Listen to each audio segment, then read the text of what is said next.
Tommy's the one that gave us the name Rowdy Boys, mind you, which is why we call it. Actually, Really? Andrew did. No. I thought it was you. I thought that it was you, No, I got it from him. and you got it from Tommy. That's fucking crazy. Hold up, who got that white girl, save me a bum? Drew over there on the table, he slumped. Pringle dancing like Jamaican on rum. Teddy's in the bathroom taking a hold up. Who got that white girl, send me a line? Tamim got the hookah, he's taking his time. Tommy's wildin', I should break up that fight, but this is a day in the life of the Rowdy Boys. Gang, gang. Let me check my stance. Hey, Squad. What's going on, everybody? It's the Rowdy Boys back in the building. Happy Easter, everybody. Drew over here. Ted in the building. Hey, tell him what's going on with your ass, Ted. So today is 420, and today is also Easter. And if you're like me, you'll take any opportunity, especially during the holidays, to drink. So your boy is starting off this episode kind of drunk. I'm not gonna lie. So that only means that for the next hour, this is gonna be an interesting episode because I'm gonna keep drinking, and we're gonna see what happens. But Hey, yeah, man. For all the Christian people out there that celebrated Easter, maybe you celebrate Easter and you're not Christian, whatever. Happy Easter, everybody. He is risen. I'm Christian myself. Not the best Christian, but still Christian, right? And, just jumping into it today, man, we want to talk about Ted. You know what I mean? Billy Bob Drew might have to come out on this one, and Gunslinging McGillery, damn it. Because I wanted to talk about how much shit guys have to eat just to fucking get even close to where they want to be. How much shit you have to eat in life, bro, as a guy. Right? Yep. And let's just jump into it. Right, bro? all right.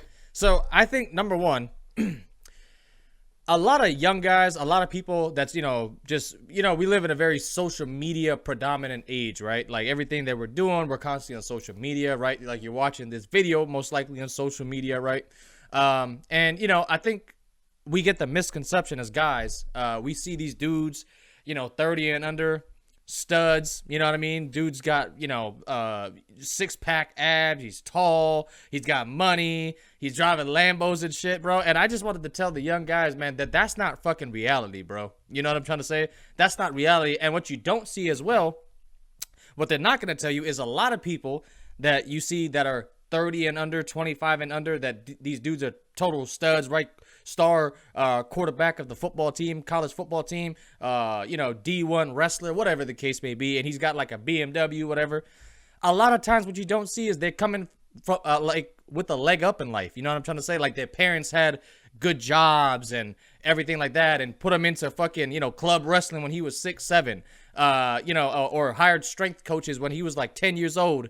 And you know what I mean, started building him up to be D1 lineman or quarterback or running back. You know what I'm trying to say?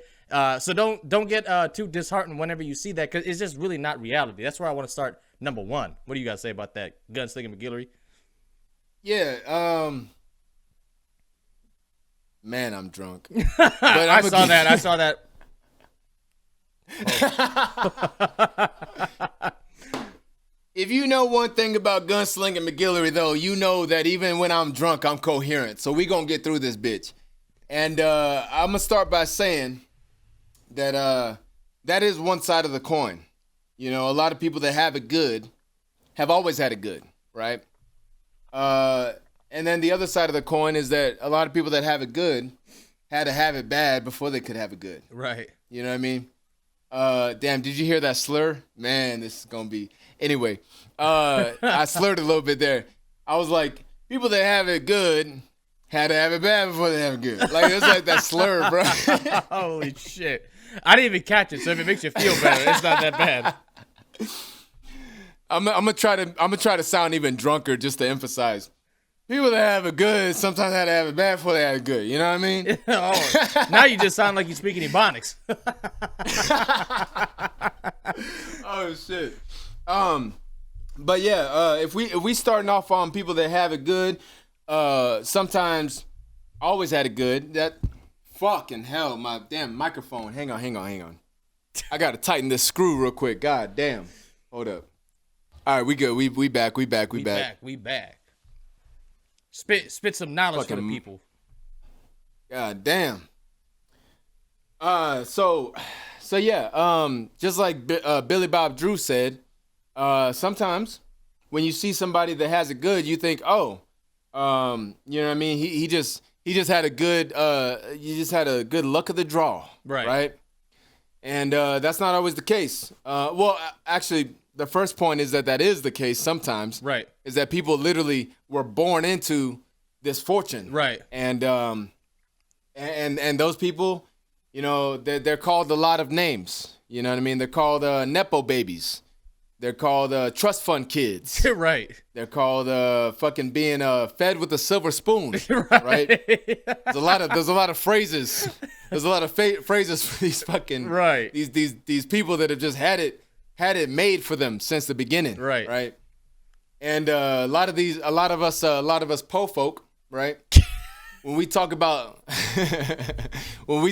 these people, these Nepo babies, people that's been fed with the silver spoon, these trust fund kids, a lot of the times we'll feel and we'll sound a little bitter, a little jealous when we talk about these people, right?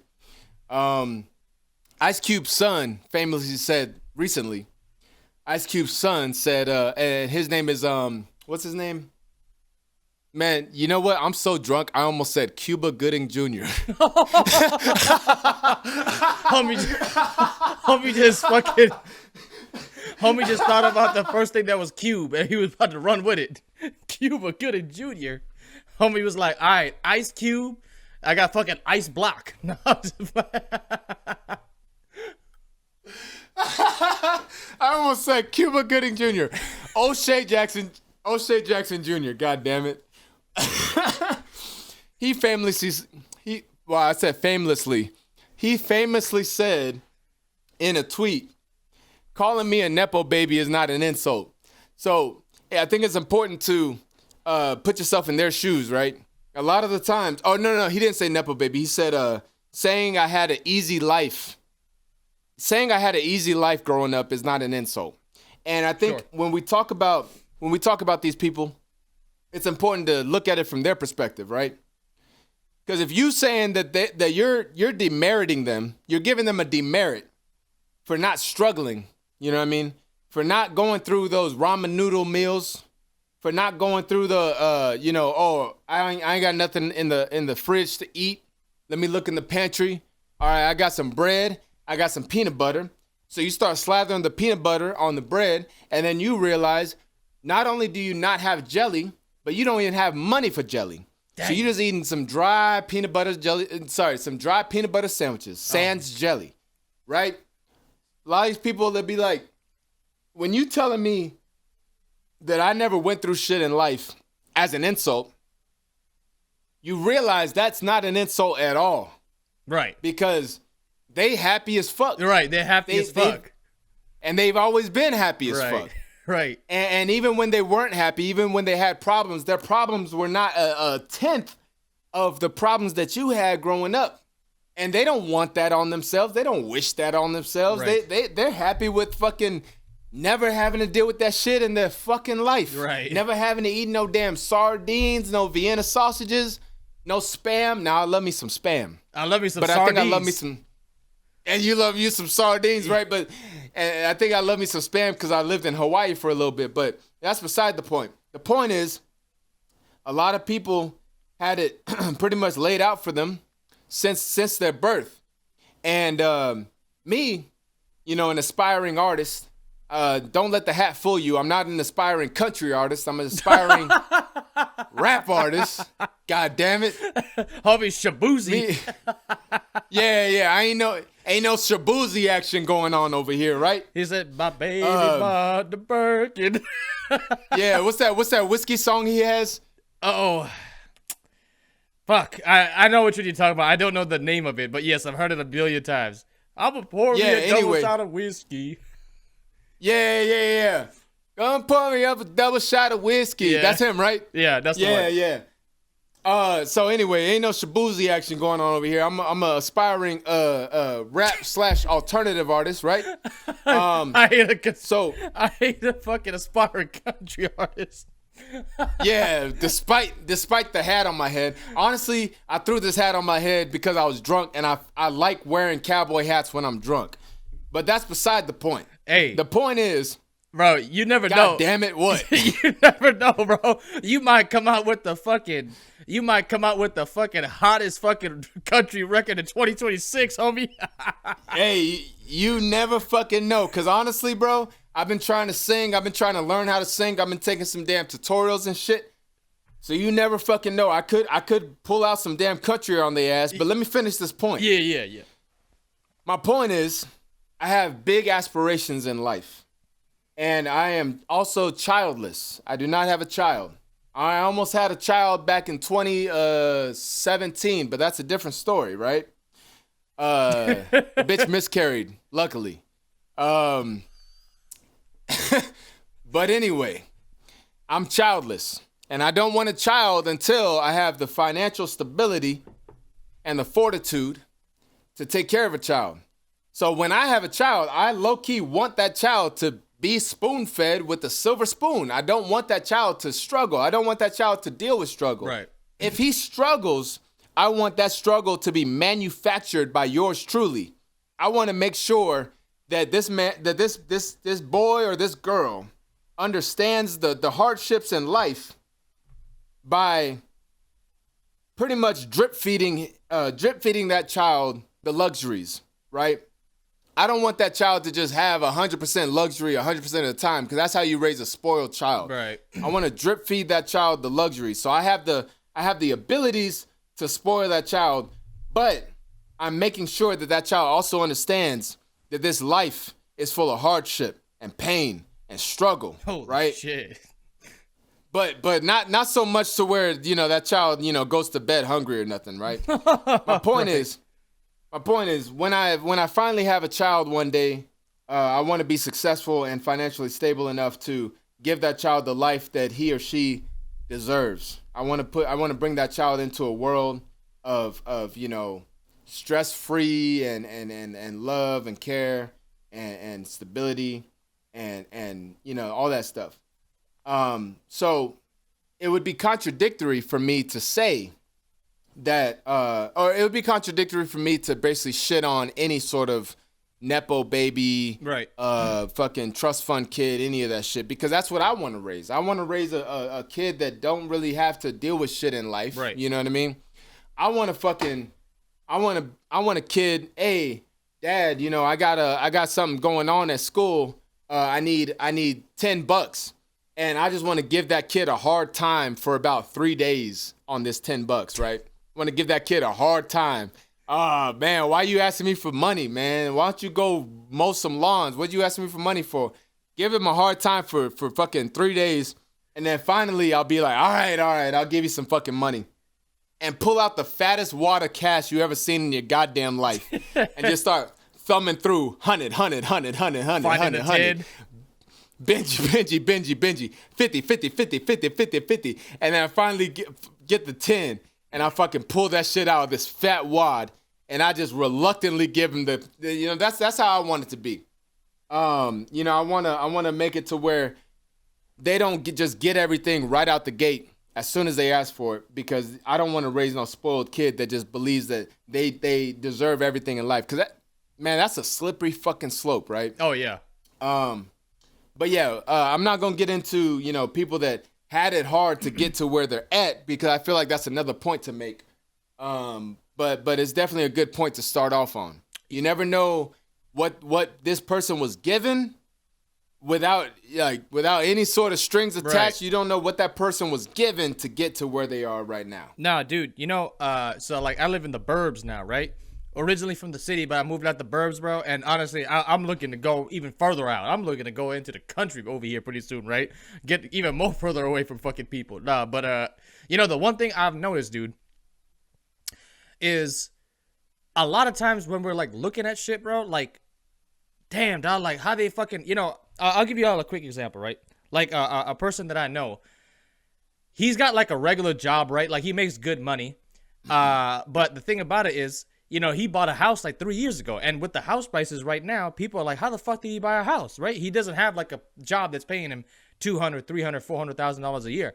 Bro, let me tell y'all something. Homie had his fucking grandparents like irreversible or reversible trust or something like. It was a trust. They busted the trust, got him $100,000 down payment, and that's how he was able to get into the house, right? So we look you look from the outside like, damn, dog, like, man, he's doing great. You don't know the leg up people have in life through family, friends, all these type of things, right? Even like the location that they grew up, right? Like just investing, like, you know, if you was at the right time at the right place, 2008, 2009 housing bubble, boom, you know what I mean? I should have been buying real estate instead of going to fucking middle school and high school back then, right? Middle school, yeah. I should have been buying real estate. So, right. you know, just timing sometimes, you know what I mean? Like that leg up that you get just for being alive at a certain time, boom, done, right? Change your whole trajectory. Bro, a lot of these people too, bro, like, you know, you're like, damn, dog, like, you know, homie's 18 to 20, could bench like 350 and shit. Dude, their parents gave them like strength coaching, and they like they basically made a calculated decision. Calculatedly, right? They made their parents made a calculated decision. Nah, this kid right here is gonna be a star quarterback or D1 athlete for wrestling or some shit like that. And they were like, nah, we're gonna get this kid into coaching, strength coaching, paying $300-$400 a month for a fucking strength coach. And then you come in there, you know what I'm trying to say, with just regular old self, you. And you're like, damn, dog, like, we freshman, sophomore in high school. How the hell is fucking Greg over here or Matt over here fucking benching like 300, 280, 300 already? Bro, their fucking parents gave them a huge leg up, right? So I think a lot of things that we see, you don't know the backstory behind a lot of these people, right? You don't know the backstory of like how people got there. So social media, right, it kind of got everybody's how should I say this? Social media basically got everybody thinking like, damn, dog, like, you know what I mean? If you're under 30 and you're winning in life, like, that's super normal. As a guy, that's abnormal. Like, that's super abnormal. What's that? Not to mention, like, a lot of these people that have really made it big, they push the narrative, and like, it's understandably so that they push the narrative that they one day woke up and they were like, you know what, I'm fed up with this shit. I'm tired of, you know, this struggle. I need to really grind, and I need to fucking focus. And then they just magically, over the course of like a short amount of time, fucking went from a nobody to a somebody. Right. They push that narrative because it makes them look better. Right. Right. And you cannot always feed into that narrative. You cannot always believe everything that you see on social media. These motherfuckers will tell you that a year ago they were flat fucking broke, just like you are. They will literally describe you in their video and say, yeah, just a year ago, I was a fat piece of shit, lazy motherfucker, jacking off every day, fucking, you know, minimum wage job, you know what I mean, eating shit and just, you know, not doing anything with my fucking life, and look at me now. They'll push that narrative because making something happen like that in a short amount of time makes them look better than if they've been trying to do this shit for 20 fucking years or 15 fucking years. And they have a team behind them. Once you get that amount of money, you have to realize you have a team behind you. You have a PR team. Right. You have a marketing team. Right. You have people behind you that are literally feeding you these words to fucking say to make you look more favorable in the eyes of the public. So you have these people that are telling him, hey, this is your story, but we're going to alter it a little bit to make you look better. And one of the ways that they alter it is shorten that struggle period to just this last year. Because guess what that does? To make you click that like, to make you subscribe to their channel, to make you comment down in the comment section, and to make you share that video, just like you should do with this video right now. Yes, sir. That gives them relatability. Right. It gives them relatability.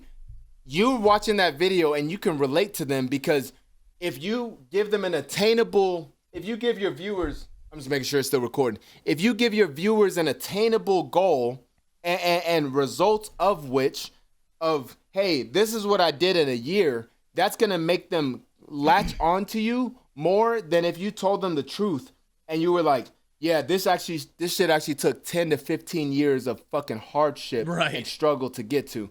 If you were to tell people that, they're going to unsubscribe to the idea. They're going to unsubscribe to you because people don't want to fucking work that hard. Right.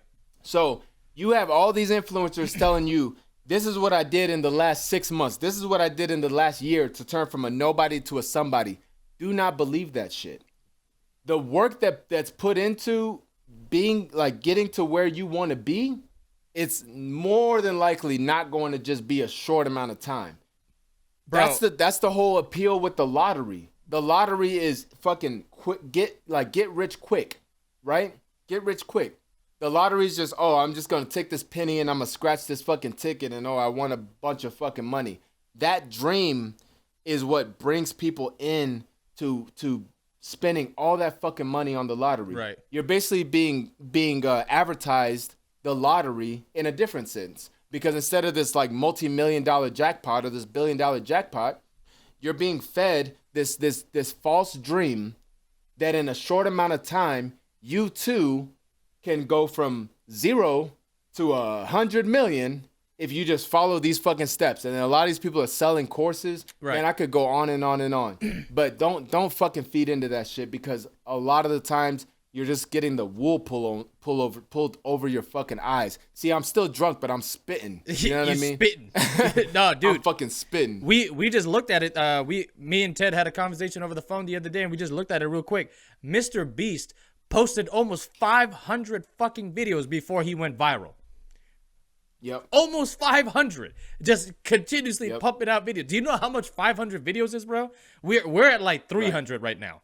So we still got like 200 to go before. We? Oh, you're counting like the reels and shit. Everything, yeah.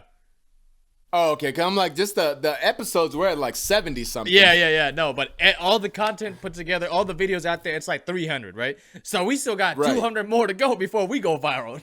Just to give you perspective, right? No, but yeah, no. I just wanted to make that one right, specifically for the young Gen Z guys. Please don't let the social media shit and be like, you start looking at it like, damn, dog, like I'm 26, I'm 27, I'm supposed to be fucking D1 athlete, D1 wrestler, D1 fucking lineman. You know what I'm trying to say? I'm supposed to be pulling up to practice with a fucking M5. Like, bro, that's it's not real, bro. It's not real. Very small percentage of guys actually do like become that. And on top of that too, a lot of them have a fucking leg up in life that you just don't know about. A trust fund, 2-parent household. Their parents give them strength coaches. They put them in private school. Everything. Like they set the kid up to win. You know what I'm trying to say? Like from 6, 7, 8 years old. So you're playing 2 different games there, right? So just understand that. All right. So the next thing. Not to mention, there's some motherfuckers out there. This doesn't strengthen our argument so much as I'm just talking shit. Right. But there's some motherfuckers out there that have that exact same setup in life where somebody in their family or whatever the case may be is rich and they're helping them out. That motherfucker still fucks it up and still ends up being a fucking piece of shit nobody. Oh, bro. That shit pisses me off, dog. How you gonna have a rich uncle? How you gonna have a rich daddy? Whatever the case may be. And you still fucking up in life. That's fucking crazy, dude. Bro. You know how many people could actually make something of themselves and actually do something to better the world with the shit that you are getting for free, and you end up just fucking throwing it away for some fucking hair on? You know what I mean? Some fucking hair on. Yeah, like some fucking, like this shit crazy, bro. How you gonna throw that shit away, bro? Yep. You know how many motherfuckers, rich motherfuckers that got junky relatives that they try to help out? Like that shit's crazy, bro. That's just crazy to me. Let me tell you something, man. Give you a quick example of me, right? Like, bro, like I came, like my parents were fucking, bro, like, I mean, this is no disrespect. This is just the situation we was in, bro. We was poor, dog. You know what I'm trying to say? We was poor, bro. Hella poor, dog. You know what I'm trying to say? Section 8, EBT, all that shit. And, bro, like, everybody, and I took a long fucking time, bro. It took a long time. But everybody, like, in middle school, elementary, middle school, high school, who was, like, doing better than me and shit like that, bro, like, on a financial level, bro, I done passed, like, 80% of them, bro. 80% of them can't even fuck with me. You know what I'm trying to say? Like, it's just because, like, I just pressed, and I'm going to get to that in another point, but I'll just kind of give you a little snippet. Every day I woke up like I wanted to change this. I wanted to change this situation because you know what I mean. Like my parents, they were older now, so I don't expect them to hit the gas Let me do it, right? Let me try to like do it as much as I can. Every day you get up and you're just like, I want to change the situation. You plug it away. You fucking cry. You bleed. You fucking tear. Everything. And then next thing you know, 10 years down the line, now you can fucking do guys trips. You can fucking eat the best steaks. You can do whatever the fuck you want, right? So that's just kind of, we're giving you a little snippet because we are going to talk about that. But, bro, Yeah. you know, I think this is going to hit real home for Ted on this one, right? But, bro, the amount of shit, right? And I'm going to get to it. Bear with me here, guys. The amount of shit that you're going to have to eat as a guy to get where you want to be, bro, is an unfathomable amount of shit. It's a fucking impressive. Like, it is like it's an unimaginable amount of shit, bro. Like, it's almost like, damn, dog, like why am I eating all this shit for, bro? You know what I'm trying to say? Yeah, like you're like, I didn't even know one human could eat all of this shit and still live. That's what but I'm here trying you to are say. eating all this shit. And it's shoving it down your fucking throat. And you still living and breathing. This is crazy. Like, yeah, you gotta, man, most of the time, because we was talking about some trust fund kids and shit, but like most of the time, in order to get where you want to be in life, you cannot be afraid of failure and rejection. That failure and rejection is the shit that we're talking about. Right. The shit that you have to eat. The failure, the rejection, the self-doubt, the fucking, the backpedaling and the hesitation and the falling off like and getting back lost, on. falling off, getting back on, addiction, whatever you and your personal life are going through, right? That's the shit eating that we're talking about, Bro. And go ahead. I'll just say this. I'll just say this before I throw it back to you, man. I've eaten so much shit. I have eaten so much shit in the past 7 years of my life that you could probably still see some stuck in my teeth. Oh, shit. Oh, bro. No, I was literally I was gonna give it back to you because, bro, like you just got your own spot, right? Like this is your own shit. 3-bedroom, 2-bathroom house with a fucking garage, backyard, everything. How long did that fucking take from moving out on your own and to actually getting into a 3-bedroom, 2-bathroom house? Like, tell the people how long did it go from point A to point Z where you're actually in a fucking house now that's your own. Not bunking it, not dorming it, not roommating it, your own shit. Tell them how long it fucking takes.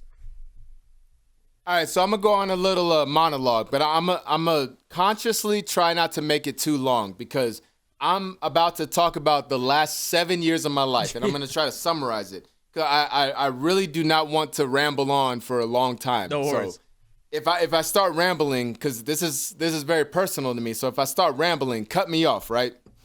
But I'm gonna talk about the last 7 years. No. I'm gonna actually talk about the last 10 years. 10 years of my living situations because I wanna start with the dorm that I was in after Tommy died. Right. I want to start with that because that was pretty much the beginning of a shitstorm. Right. Keep talking. I'm just adjusting my camera. All right. Go ahead. So let me tell y'all the struggles that I've been through as far as living situations go. Right. Fuck. I'm gonna try not to keep bumping my damn microphone with my cowboy hat. All right, so 2015, I'm not going to go through the whole story, but 2015, me, Andrew, Darwin, Tamim, the Rowdy boys, we lost one of our own, Tommy Bennett. He fell from my bedroom window at a party on the 13th floor. And that apartment was going to be my apartment for the semester. But it turned into a crime scene that night because they had to determine whether it was an accident or a homicide. So while there was an ongoing investigation, they put me in the lobby of that building. And I was just sitting in that lobby and I dozed off until like 7 a.m. It was like from 4 a.m. to 7 a.m. I dozed off in that lobby, just sitting at a fucking table. And I just leaned my head up, against the table and I dozed off. They woke me up and they basically said, hey, they finished their investigation, but you can't go back into that apartment. We have to put you somewhere else. The only apartment that they had available was an apartment that was not touched all summer. Now you're talking Hawaii summer. So it's hot as fuck. And humid as fuck. And and humid as fuck. And if you know anything about roaches, you know that they fucking scurry indoors during the heat to keep cool. So this is an apartment that hasn't been looked at or touched all summer. Oh my God. So they were like, this is the only apartment that's available. They opened that damn door to the apartment. Every square inch of that fucking apartment had a dead roach in that shit. Oh, hell It was like, it was about 100, maybe 200 fucking dead roaches on the carpet of that fucking apartment. After I fucking went through the trauma of seeing one of my best friends die right before my fucking eyes, I had to sleep with goddamn roaches. And the next day I had to fucking start the semester of my sophomore year of college, right? So I walk into that apartment, I see all the fucking dead roaches, they're apologizing. But because I just went through something traumatic, I didn't give a fuck. Right. I literally just went to the damn bed, this little thin ass mat that they had, this little thin green mat that they had. You remember those mats? Yeah. It was basically like a fucking Like a cot. like a cot. I basically just went to that cot. I brushed off the fucking dead roaches off the cot, and I just went to sleep for another few hours. And I didn't give a fuck. That apartment, like, I fucking that was an alright apartment. Like, it was pretty much like it was kind of shitty, but it was whatever. Then I moved to LA, and then in LA I was fucking I found these people on Craigslist, and they ended up being some of my closest friends until I had a falling out with one of them, right? But I'm not gonna get into that. Right. That's a whole nother story. But anyway, I'm still close with one of them. So I'm still close with a couple of them. But anyway, I was sleeping on the couch, 2017. I was sleeping on the couch in this fucking apartment that was basically a fucking party house of an apartment. So I had no privacy. I was being woken up all hours of the night because everybody, including myself, was on a dangerous amount of cocaine, right? And we didn't like to sleep, right? Sleep was just pretty much like an option, you know what I mean, in that fucking apartment. It Right. wasn't a necessity. It was just a fucking option. Everybody was coked the fuck out. Right. Right? I might bleep that, I might not. We'll see. Right. That apartment was basically like a rude awakening and a culture shock because all my life I've needed privacy, I've needed peace, I've needed quiet, I've needed my own personal space, and I had none of that in that apartment, right? After that apartment, you know, basically we moved out. We had like no electricity for a little bit. And because one of my roommates failed to pay the bill, so we were living in that apartment. There was no electricity. The fridge started to stink because there was still food in there, but there was no fucking cooling. So the fridge stank. We would invite chicks over sometimes. I refused to clean up after grown men, so we'd invite chicks sometimes, and they would just fucking leave because it was just dirty. There's dirty dishes in the sink that I begged people to fucking clean. They wouldn't fucking clean. It was a smell. It was just all bad, right? It was just all bad. I fucking, you know, I'm not gonna get all the way into it, but I had a physical fight with one of the roommates there, and it was just a bad situation. But for the most part, it was cool. I tried a lot of new drugs in that apartment too. Anyway, that could be good or bad depending on who's watching, right? And then after that shit went belly up, I was homeless for 9 months. Okay. Now, when I say homeless, I'm not talking about one of these dirty motherfuckers roaming the street, eating out of trash cans. Yeah, okay? he wasn't. That was not me. He wasn't in Skid Row. Yeah, but I was technically homeless because I was basically bouncing back and forth between motels, hostels, hotels, and fucking Bus yeah, stops. pretty much motels, hotels. Yeah. There was one night where your boy was actually 100% fucking homeless, and I was fucking trying to sleep at a bus stop on a bus stop bench because I had nowhere to go, and it got ugly. And I'm making light of it, but I'm telling you guys times where I've like ugly cried. Like these were bad times in my life, right? Right. This is the shit that The he had to motel. eat. This is the shit that you had to eat Yeah. to get to a level of like, you know what I mean, of like somewhat like success, somewhat like all right, So I'm making it. Yeah, so we're talking 2019. We're talking days where I would just buy a Four Loko or buy 3 Four Lokos or whatever the case may be to numb my pain so that I didn't have to think about shit. And it was either buy myself a fucking $1.25 hot dog from 7-Eleven, buy some fucking some Four Lokos and just forget about shit, or say I had like only like $10. I could either buy something to eat or I could buy some roach spray, because the hotel that I was staying in for like 3 weeks at a time, they had a fucking crazy roach problem. I had to leave for a week. So I had to leave for 2 days at a time and then come back for another 3 weeks. And it was a different room every time. Whenever I would come back, sometimes that new room would have a crazy fucking roach problem. Sometimes my decision was, do I get roach spray to take care of these roaches, or do I eat for the day? So sometimes I would go a day or 2 days without fucking eating for other necessities, like not sleeping with fucking roaches crawling all over me, right? And then in like for 2 months in that 9-month span, I lived with some junkies. One of those junkies, he fucking, man, this is a lot. This is a lot, honestly. I'm like reliving some shit. Yeah, honestly. you reliving it. Dude, like I'm trying to make light of it, but this is some rough shit that I went through. I thought it was gonna be like a summary. It's going into like actual like details, like fucking like vivid details. Yeah. It's not gonna be too detailed, but I'm just trying to give y'all a taste of shit. So yeah, like from roach motels, and then 2 months I made it out, but then I've tried even more drugs, and then because I was living with some junkies, I never tried crack, meth, heroin, all that shit, none of that shit. But some of the shit that I was doing had that shit laced in it, so I can't really speak from a high horse, right? Oh my god. But yeah, like I had roommates that did heroin and shit. I had one roommate that did a lot of heroin, and we kept finding him passed out with the needle in his arm. We told him like, hey, we find you like this one more time, we're gonna have to call the police 5150 on your ass, because he was also threatening us every time we tried to help him. And then we kicked him out because we found him with a needle in his arm again. And then he left us a suicide note saying that he was gonna drive his motorcycle off the freeway. And so that was one of 2 suicide notes in my life that I've been included in, right?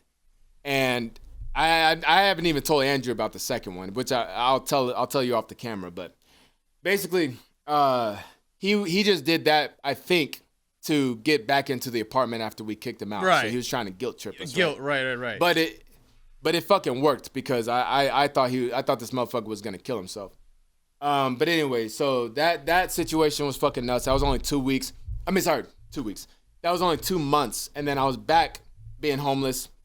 I went to a hostel at one point. I got robbed of $450. I remember this. Which was, yeah. I remember this. And that $450, I was robbed blind, and I was gonna use that to move back into the fucking roach infested hotel, which, by the way, is now a homeless shelter. That hotel that I used to stay in for 9 months is now a homeless shelter. So it tells you like how bad it is. Yeah. So when I got robbed, I basically made a post about it on Instagram, and Andrew and a lot of other people, without me even asking, like they made up that money and then some, which like to this day like is the kindest gesture that I've ever received. I'll never forget. Bro, not to cut you off, right? But like, all right, so this is like one of the reasons why, like, anytime, like, Ted, he don't need no help now, but there was that, the period of shit eating when he was going through it, right? Because I already went through my fucking shit eating experiences, and I came out on the other side, and I was good, right? But he was going through his fucking shit eating, he had to take his licks. And the reason why I fucking fuck with Ted so much, bro, is because I'll never forget it. We was at IHOP, bro. Fuck. We was at fucking IHOP in Hope. God damn it, hold on, let me get a fucking tissue, man. I started fucking crying. God damn. Yeah, no worries. Bro, we was in IHOP in Hawaii, in Waikiki, right? And this is like when I was like fucking, This is like just the start of me like trying to like get out of fucking, like the financial situation that we was in. So, bro, dude, I had a 20 in my pocket, right? I had a 20 in my pocket. And that was the only 20 I had. And I knew, I was like, damn, dog, like, if we go out something or hang out with the guys next week or some shit like that, it's going to be all bad because I ain't going to have another 20 to fucking spend. So I had the money in my pocket, right? And I looked at Ted and I was like, yo, bro, you got me for this Philly cheesesteak? And he looked at me, he's like, yeah, bro, I got you, man. Just go get whatever you want. And I was like, dude, the day that I ever fucking make it, bro, anytime like I'm able to like help this guy out, bro, because like that was like a real bro move when I was down bad. That was IHOP? That was IHOP. Hey, low-key, bro, I'm trying to make myself feel better. Low-key, it is a crazy move to get a Philly cheesesteak from IHOP. That's crazy. Yeah, and there crazy. was one time where I literally didn't have any money, and then we was like, oh, bro, let's go out to eat something, and then we went down to Zippy's. And then you covered it again. So, yeah, nah. Yeah. That, But that's no skin off my back, man. That's literally no skin off my back. And, like, you've repaid that, like, fucking tenfold, like, you know what I mean? Like no, 50 fucking fold, you know what I mean? But anyway, I just want to wrap up this fucking long ass summary. Mm-hmm. So I think I started crying because I was just like remembering how I felt when I got robbed blind, and then like all these people that I didn't even think gave two shits about me, like fucking started Venmoing me and Cash Apping me and shit. Like, that shit saved me from a very bad situation, right? Right. Fuck. I'm gonna get through this. So then I found this house that 20 fucking people were living in. It was a 5-bedroom house that 20 people were living in. It's a co-living situation. Moved into that house, and to summarize it, like, it was a fucking mess. And like 2 chicks back to back went fucking crazy in the middle of the night, screaming, just violent fucking craziness. And then I actually sued one of the property managers because he was pretty much like denying us our basic human rights and providing an untenable establishment. And I won the lawsuit. Me and my roommates won the lawsuit, and I got paid out for that. But that was a whole mess because I was fighting against like my anger and wanting to fucking destroy this motherfucker's face because of the disrespect. I mean, this motherfucker, like, I was dating a girl at the time, and this motherfucker was basically accusing all of us who were bringing any girls over as we were bringing prostitutes over. He was literally saying that we were bringing prostitutes into the house to justify him changing the rules on us to say that we can't bring people over, even though that was not a part of the rules before. Things that, like, my studio setup that I had in the room, he took that away because he was like, this was a part of the rules the whole time, when it wasn't. He did that to hurt me, just because he knew that me making music meant something to me, and so he took away my ability to do that in that house. Right. It was bad, and a lawsuit ensued, which tells you how bad it got that a lawsuit ensued, right? And then after that, I moved out of that house because the girl that I was seeing, things got serious. We got our own place, and we lived in 3 different places. And that situation I could talk about hours on, right, because that situation was like the 3 roughest fucking years of my life as far as anger and arguments and shit like that. Those were the 3 from 2020 to 2023. Those were the worst years of my life as far as arguments. Okay. And I lost my identity entirely. I forgot who the fuck I was. I gained like 100 fucking pounds, and then I lost 80 of them shits. Like, it was crazy. It was absolutely fucking crazy. And then after that, I lived with some dude that, like, he was kind of OCD about shit, but it wasn't that bad. And I moved here, stayed with my parents for a little bit until I could get on my feet, and then I finally got my own place. And this peace and quiet that I feel in this 3-bedroom apartment by myself, a lot of people don't understand why I would want to live in a big place by myself. 3-bedroom house. But if I were to, did I say apartment? Yeah. My bad. 3-bedroom house. You know, a lot of people don't understand like why I would want to be alone. But if you've dealt with the motherfuckers that I fucking dealt with in my fucking life, you'd want to be alone too. So don't ever fucking question why I want to be alone in this goddamn house, because I've been so fucking tired of dealing with people for fucking 10 years, dude. 10 fucking years plus. 10 fucking years plus. So if I went through this whole story and actually gave you all the fucking details, I'm sure you'd fucking understand. But I don't have fucking 5 hours to spare. So just believe me when I tell you that if you were in my fucking shoes, you'd want the same fucking thing for yourself. Right. Because god damn it, bro, I've eaten some shit. I've eaten some shit in my fucking life, and I'm fucking tired of it. I just want to be alone, bro. I just want to fucking be alone. So that's how I'm gonna end this fucking story, bro. You know, dude, like you keep touching on like things that I have like planned out to talk, but I'm like, oh, I don't want to get into it just yet, man. I don't want to get into it just yet. Nah, bro. Right. Dude, you know, another thing too, right? Because like, you know, that's like getting your own place. Like that's, you know, how do I put this? Like getting your own spot and everything like that, right? That's like, you know, that's fucking, how long was that? 10 years? 8 years? Almost a decade, right? Since I like first moved out of my folks' place, like 11 years. Yeah. Like so basically since I started dorming at UH, 11 years. Oh shit, I fucking hit the camera. No, but Oh no. No, but you know, like, you know, if you know, there's like hella levels to it, right? So like, you know, the 3-bedroom, 2-bathroom house, that's one level, right? You want to get on top of that, that's even more levels. On top of that, you want to fucking, you know, 30-bedroom mansion, right? That's another level, right? And it's like, dude, right. I just want, and that story, bro, it goes to show, dude, just to get like even on your own like fucking footing to call a spot your own, it took Ted fucking almost a decade to do it. You know what I'm trying to say? Yep. So it goes back to our first point to say that, hey, bro, like when you see people moving out and taking PJ flights and, you know what I mean, only wearing Dior and Versace and, you know what I mean, they can bench 315 while doing all this shit and they're black belt in jiu-jitsus, bro. Super fucking small percentage of the population, right?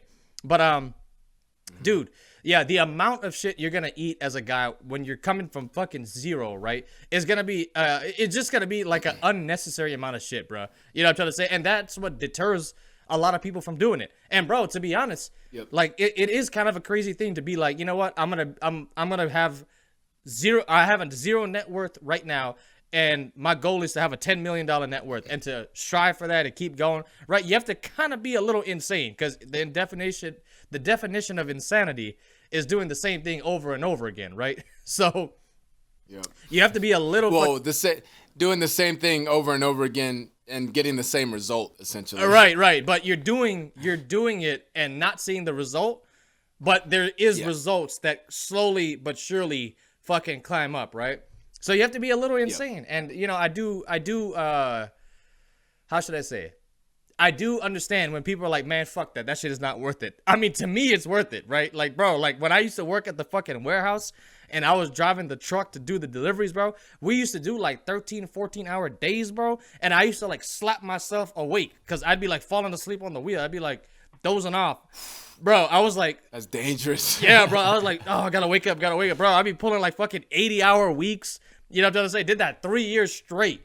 You know what I'm trying to say? You almost turned into a damn viral dash cam video of a motherfucker just plowing into a car. Bro, I'm telling you, dude. Like, yeah, bro. Like, that was like my shit eating fucking phase, right? And on top of that, too, all these guys moved out and they all moved off the island and shit like that. So I'm over there by my fucking self. No fucking friends.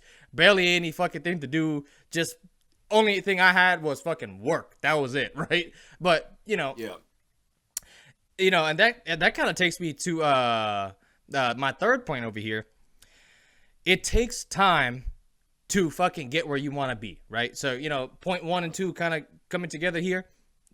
Somebody might clip that and fucking make it a fucking reel or some shit. But, you know, point 1 and 2, not every guy underneath 30, very small percentage of guys actually underneath 30 are fucking studs and all-around guys that are millionaires and fucking strong as shit and 6'2" and six-pack abs and, you know, star athletes. Super small percentage, right? Number 2, what we just talked about, the amount of shit that you're going to fucking eat is absolutely ridiculous as a fucking guy, right? Because yeah, you go through it, you're gonna fucking find out. The third thing is those 2 points combined, bro.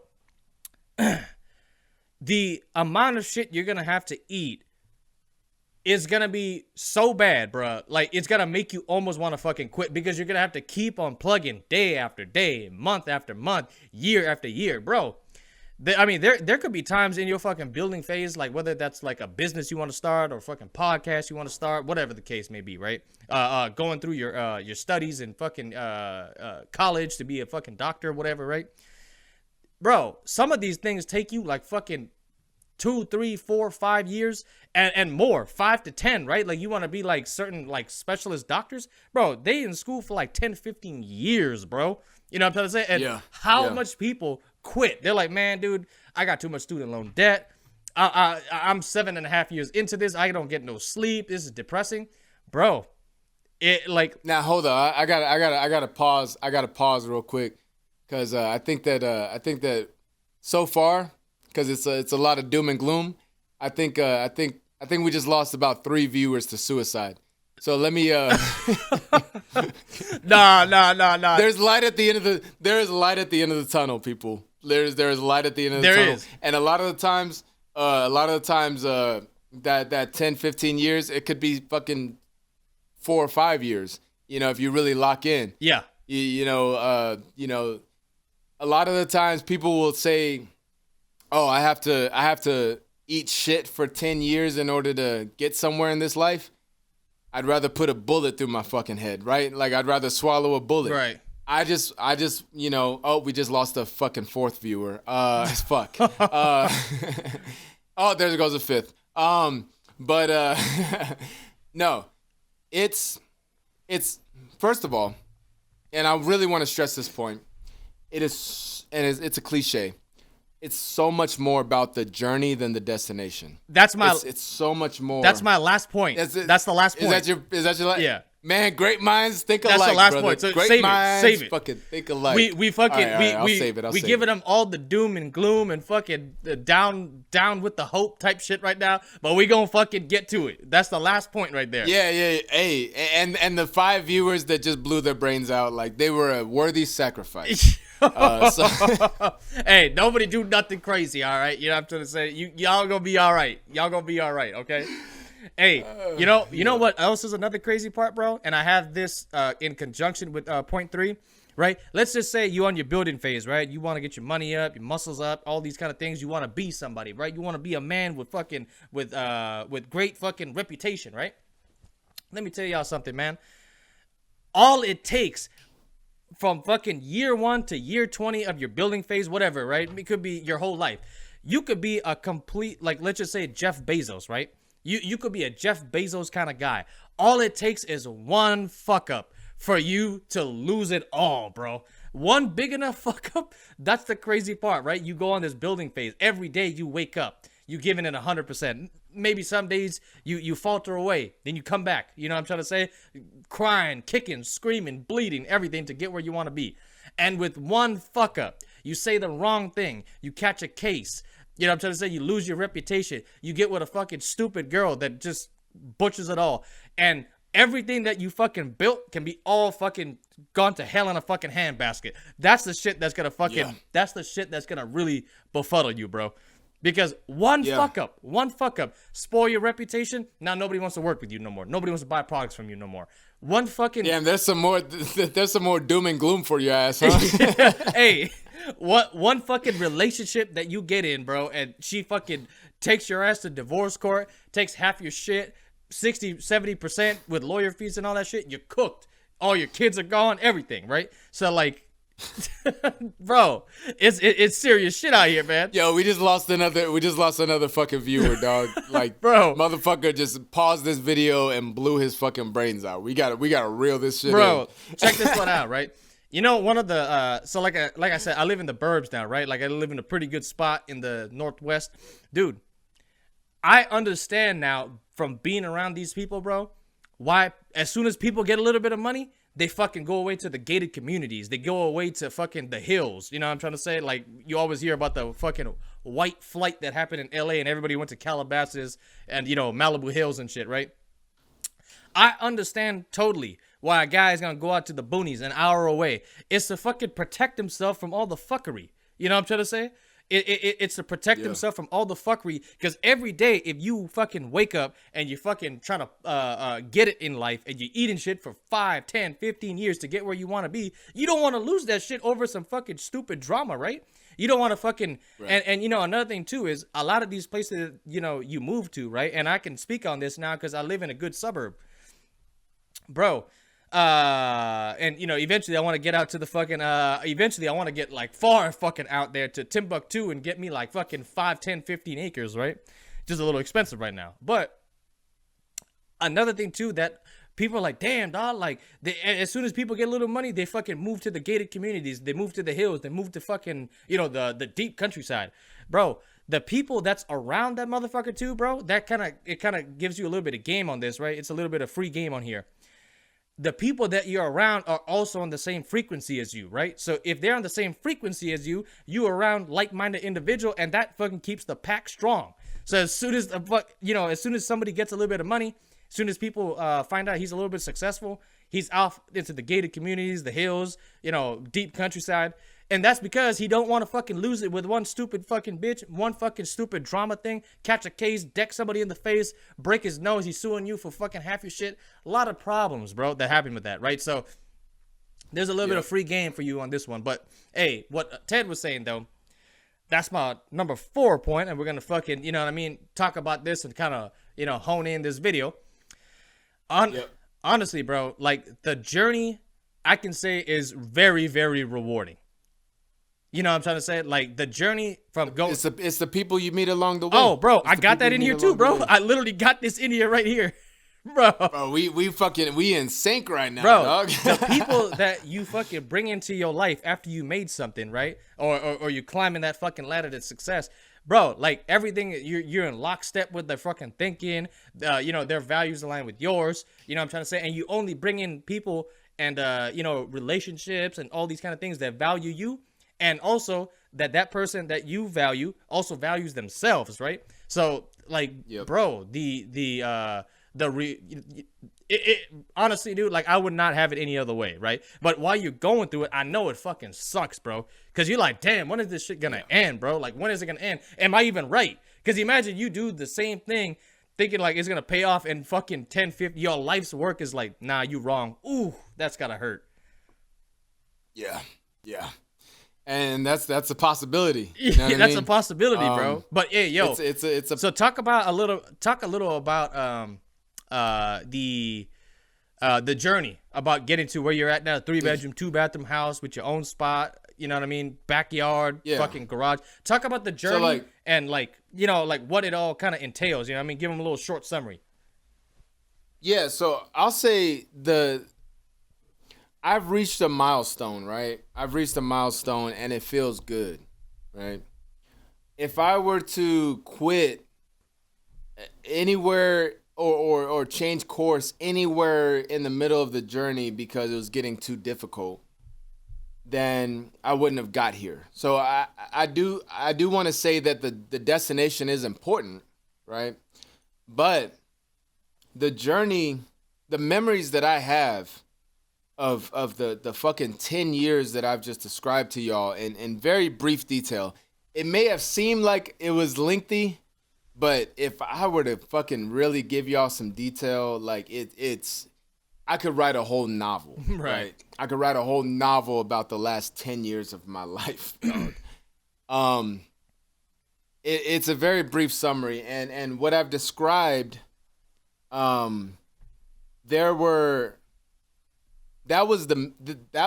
has been so far the meat of my life so far.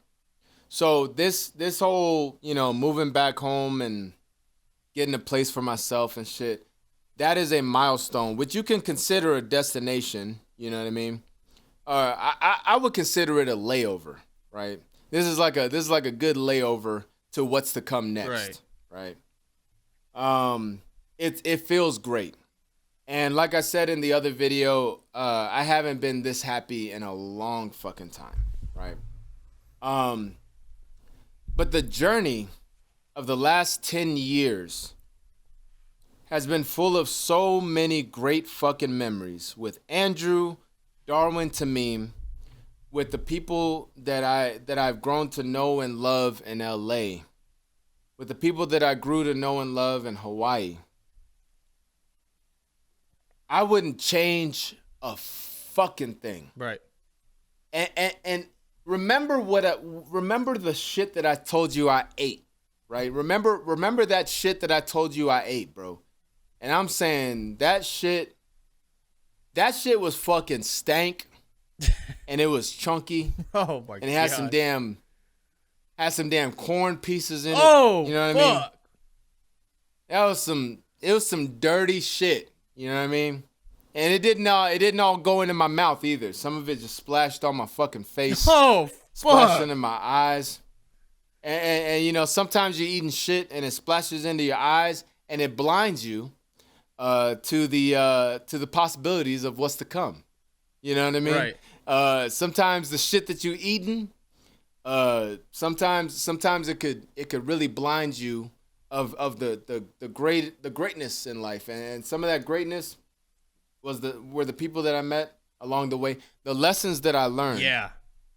Going through all this shit, and the maturity that I gained from all of that. I'm gonna be right? talking about that once you done. Yeah. Dude, if I didn't go through the shit that I went through in LA, let me paint a picture for y'all. I want to say that in Hawaii, I was in Hawaii from 2015. No, I'm sorry. I was in Hawaii from 2012 to 2017. I thought that I became a man in Hawaii. I really did. And sometimes I still say that. I still say that Hawaii were the formative years of my life because it was from age 15 to 20. Right. I sometimes still say that Hawaii were the formative years of my life. But LA gave me a fucking wake-up call. Oh, yeah. From 2017 to 2023. No, I just moved last year. From 2017 to 2024, LA gave me that wake-up call that, yeah, I did evolve. I did mature. I did grow a lot. But I still had a lot to fucking go. Oh, yeah. I still had a long way to fucking go. And LA pushed me the rest of that way. And there were times where I just wanted to give up. Yeah. I'm not gonna lie. There were fucking times where I just wanted to fucking just stop. Just stop all the fucking pain and stop all the fucking distress and stop all the fucking depression and all that shit. I just wanted to I wanted the easy way out a lot of the times, right? But if I had fucking quit, I wouldn't have experienced the things that made me who I am today. And who I am today, just to give you a little bit of context, is somebody that's more in control of his emotions, more in control of his outcome in life. I keep hitting the table whenever I'm like emphasizing a point, and it's shaking the fuck out of my camera. So I just want to point out that if the camera's shaky, I apologize, people. I'm sorry. Like I said in the beginning, I'm drunk. But now that I've reached this milestone and I'm a better person in a better situation, all of that shit it was just a means to an end. It was just to get me to where I am right now in this milestone so that I can finally have a good foundation to build upon. So not to be on some narcissistic, cocky type shit, but now that I've solidified myself in who I am and what my goal is in life, now that I've recovered the pieces of myself that I lost in those 10 years, in that old relationship, in those old living situations, in that homelessness, in the addiction, all that shit. Now that I've recovered those parts of myself, now I have a grounds to build upon. And all I'm saying in a lot of words is that I feel like my life has just fucking started. Right. At 28 years old, I feel like my life has just fucking started. Right. And if that doesn't tell you, because of the things that I learned along the way, you know, in the journey, if that doesn't tell you that the journey is more important than the destination, I don't know what the fuck will.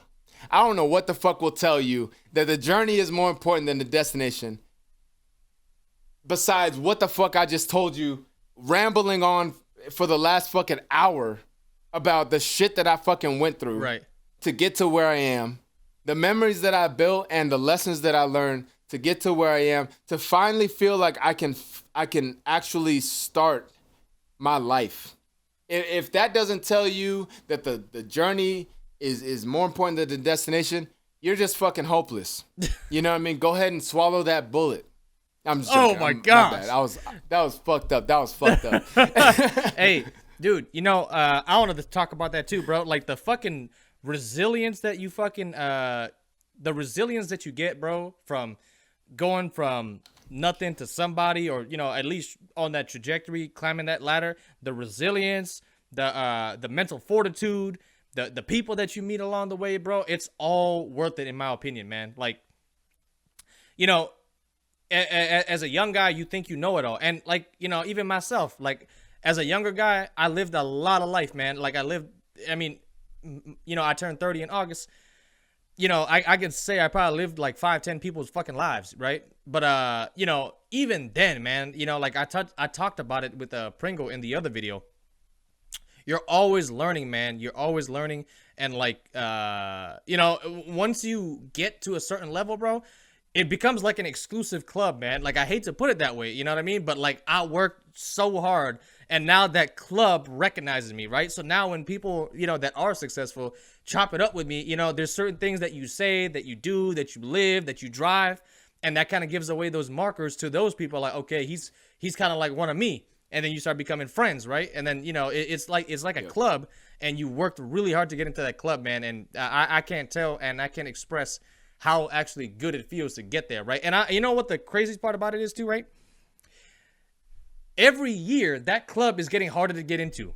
That's the crazy part. Yeah, you know what I'm trying to say? Like, every year it gets fucking harder and harder to get where you want to be. Inflation, you know, government regulations, you know, crony businessmen, a whole bunch of things, right? Life, you know what I'm trying to say? Just a whole bunch of things that can deter you from getting over there. And every year it gets freaking harder. So you got to get there and lock in as quick as you possibly can, man. But, you know, hey, I think we said enough for this video, man. So, yeah, you got any closing words? Yeah.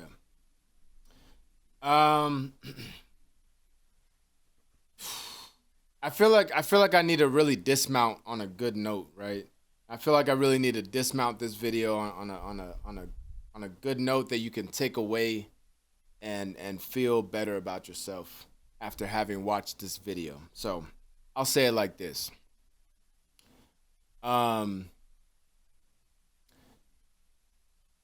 shit that I touched on, that I went through, right? A lot of that shit. See, Andrew's smiling because he thinks I'm gearing up for a joke. That's what I thought. I thought so. Yeah. No. I wanna end this on a real note. Just want to make sure my mic is set up. So, and you know, this might sound a little narcissistic for me to say, but I truly feel like a lot of the stuff that I went through in the past 10 years would have warranted suicide for some people. Like, literally, like, some people would not have been able to go through the shit that I went through and still be positive by the end of it. Right. And that's me giving myself credit. I don't give myself credit a lot, so please don't judge me on saying that about the stuff that I've gone through. I'm actually trying to give myself credit, which I struggle with doing. I think that I've been through some things in life that other people would not have been able to go through. And some of those people I might be talking to right now. Some of you are going through the hardest fucking time in your life and you don't know what to do and you don't know where to go and you just want to fucking give up. And I want to say that I am living, breathing proof that things do get better. And things are not perfect for me, okay? Yeah, I finally got a place to myself and I feel great about it. I feel happy. Everything has its caveat, and my caveat right now, honestly, is that this fucking house is lonely as fuck. Like, I'm lonely. But it also allows me to work on the things that I've wanted to work on for a while. I got 2 novels in the works. I got music. I got an EP that I'm trying to drop soon. I got a website that I'm trying to build up. There's a lot of stuff that I'm like really, really working hard on. And it's given me the opportunity to do that without any distraction. But yeah, I'm lonely. Some days I have bouts of depression and all that stuff. So if you're expecting perfection in your life, if perfection is your goal as far as, the milestone that you want to reach, I hate to say it, but this life, in this life, perfection does not exist, right? Perfection doesn't exist. There's no perfect scenario in this life whatsoever. But, God damn it. I just hit my damn camera. If you keep fucking doing the things that you want to do in this life and following your heart and pursuing happiness, eventually you will get to a point where the shit that you're going through, the shit that you're eating, which is the topic of this video essentially. Pretty much. The shit that you're eating will start to feel worth it. And right now, in this stage of your life, because like I said, we're talking to some people that are going through some shit that we've not even gone through. Right. I mean, we're talking about people that are going through the hardest losses in their lives, the hardest hardships in their lives, whatever the case may be.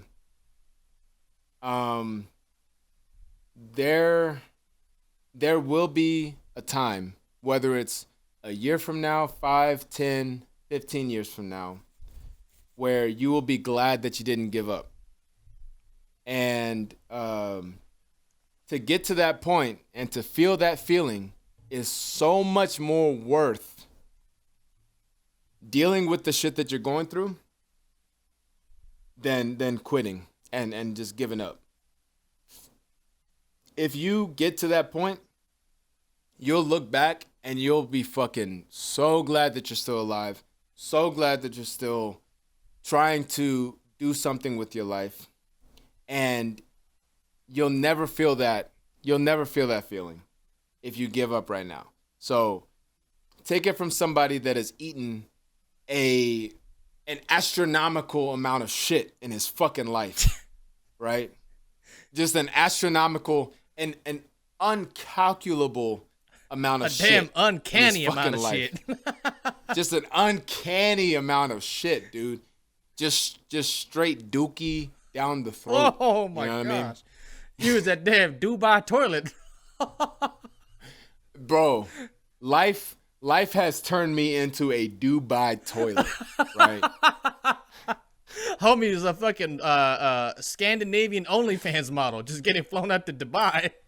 Right. No, honestly, I'd rather be a damn Scandinavian OnlyFans model turned into a Dubai toilet than go through half the shit that I've gone through in life, right? But damn, that honestly, I don't know if that's even true. That sounds like fucking hell on earth. Getting fucking shitted on by fucking sheiks. By what? By sheiks? Sheiks and sheiks. Fucking chic. Fucking shake a little this, shake a little this. That sounds nasty. Yo, bro, you know what's crazy about that, dog? Like, not to deviate. Yeah. Bro, a video popped up on my fucking feed. I was watching this girl, right? She's like, Yeah, me and my homegirls, we love getting fucking shitted on because they pay us like 50,000 shit. I was like, what? Like they all just fly out to Dubai, get a fucking $50,000+ check written to them, and they loving the hell out of it. So we thinking like, oh, they're losing. In their head, they're winning. That's the fucking crazy. Well, okay, be honest though. Be honest. Like, if a girl, say like the finest bitch you ever saw, right?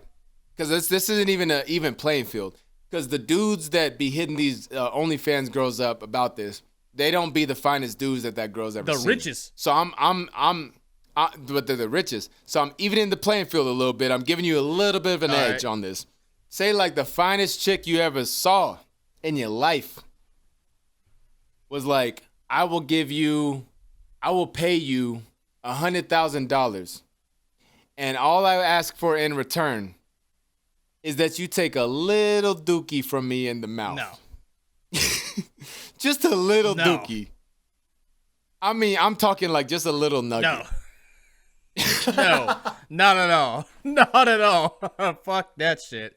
Hell no. I just even it out so much because not only is she the finest chick you've ever seen, but it's more money and it's less shit. Yeah. And you're still like, nah. Fuck that shit, bro. You know how deranged you gotta be, bro, to go out and you know the thing about it with these OnlyFans chicks, right, that are doing these things, these girls that are getting flown out to Dubai, they're not only going one time to get shit on, bro.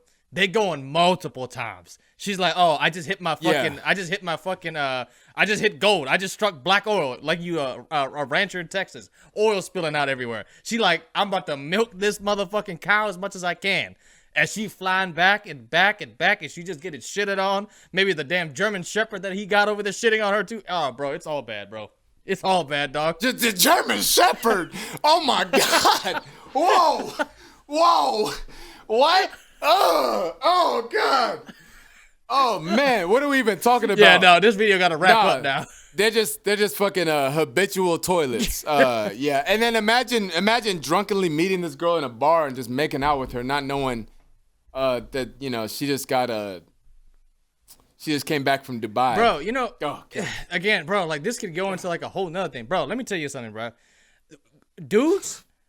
What the fuck are we talking? No, go ahead, bro. Go ahead. I mean, we like fucking we on the damn sequel right now. Bro, let me tell you something. Now we just riffing, guys, right? This is not even like I don't even have any talking points on this. We just riffing. Bro. Dude, the amount of things that guys will do, go through, look away from, fucking don't give a shit about for some fucking fish box is crazy, bro. For some fucking fish box, bro, he don't give a fuck, bro. I mean, dude, like there was a guy in my high school, bro. Like there was a girl getting passed around. Bro. And bro, like I hate to put it this way, guys, but like homie was just not a good looking guy, bro. Like he just wasn't blessed in the face. You know what I'm trying to say? He kind of had like a messed up body. He kind of looked like Humpty Dumpty. He looked like an egg with legs. It was pretty bad, bro. You know what I'm trying to say? I'm just trying to give you guys the vivid painted picture of this dude, right? And the girl that was getting passed around, like she was getting passed around with all the football guys, bro, or some of the football guys, and she would just get around. She was sleeping with older guys, bro. She was like fucking 15. She had like a 21-year-old boyfriend and shit. Oh, bro. He wind up marrying this chick and has a kid with her. No. Yes. No. Yes. So the shit that dudes will look past, don't give a fuck about, just completely ignore for some fucking fish box is crazy, bro. They'll do anything. Anything.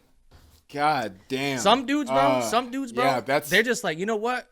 Like this is the best.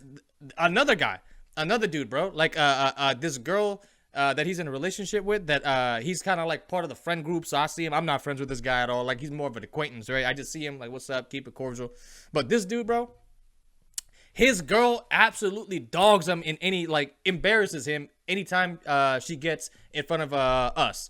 Right? She's like, oh, he doesn't have a job. And hey, calm down, babe. Let's just worry about you getting a job. Like belittling the guy, right? And bro, you know what I mean? Like homie's fat, out of shape, and she's good looking, right? So, you know, like there's a mismatch there. He's not on the same level as her. She clearly knows I'm better than you, you fat bitch. So I'm gonna fucking belittle you, treat you like shit, embarrass you in front of your friends, and he don't give a fuck. You know why? He don't give a fuck. He proposed to her, and he's engaged to that girl now. So the shit that dudes will do. Bro, moment of silence for that motherfucker. I seen it too much, bro. Dude, I'll never come on here and be like, we need to change women and shit like that. Nah, bro. Men, we a lot of times the problem, dog. Men, we are a lot of times the fucking problem, bro. I'll say that. I'll say that a lot of the times to women. I'll be like, look, I do not blame you for having an affinity to talking to men, dating men, going on dates, whatever the case may be, having sex. I do not blame you for that because of the stories that I hear about men being absolute pieces of human garbage. Yeah. I do not blame these women, dog. Like, there's some fucking monsters of men out there. And there's some monsters of women out there, obviously. But I think that men can be a lot more evil, violent, aggressive, and just completely, like, almost inhuman in the way that they approach certain situations. Oh, bro, yeah. Like, that's like built into some the situations. DNA. Yeah, like go on Reddit. You know what I mean? Go on Reddit. Go to reddit.com/r/texts, and you'll see some of the conversations between men and women that'll make you go, "Oh, I understand. I understand why men are so scary to you. I understand." Because, bro, but this is the thing. That's what the Rowdy Boys podcast is trying to do. We're trying to help these motherfuckers that are completely hopeless. Right. Some of them, no, we're not trying to help the hopeless motherfuckers. They are lost causes. We're trying to help these motherfuckers.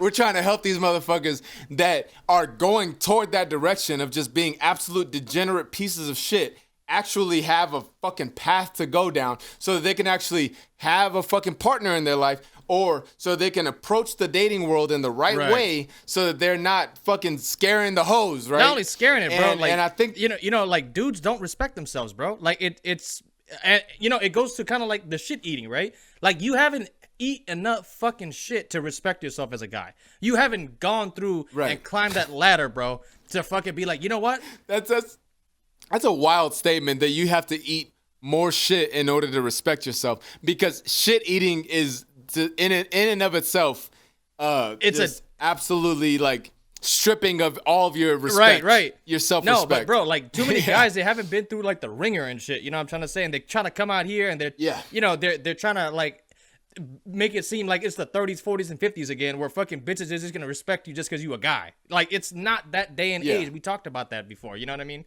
And the one thing that I don't think we've done it yet. We haven't even addressed, like, maybe the day we do it, we go blow up like Kevin Samuels when we start talking to the females, right? But I never come over here and be like,